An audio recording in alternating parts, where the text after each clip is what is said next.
Giuda cederà il posto al terribile anticiclone Caronte che ci traghetterà verso un caldo infernale.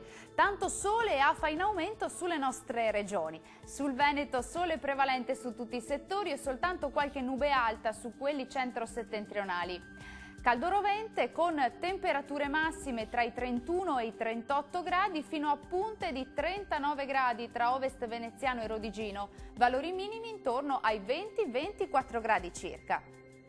Andiamo a vedere che tempo farà sul Friuli Venezia Giulia. Bel tempo su tutta la regione, cieli sereni o poco nuvolosi ovunque, salvo un po' di nubi sui settori alpini.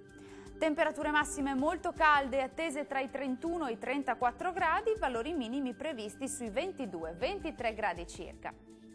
Concludiamo con uno sguardo alla situazione del Trentino Alto Adige.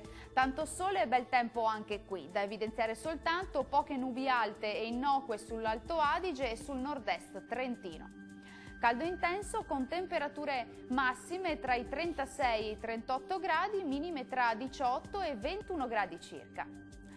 Il mare sarà generalmente poco mosso, i venti moderati e sudorientali. Dal meteo di Antenna 3 è tutto, arrivederci!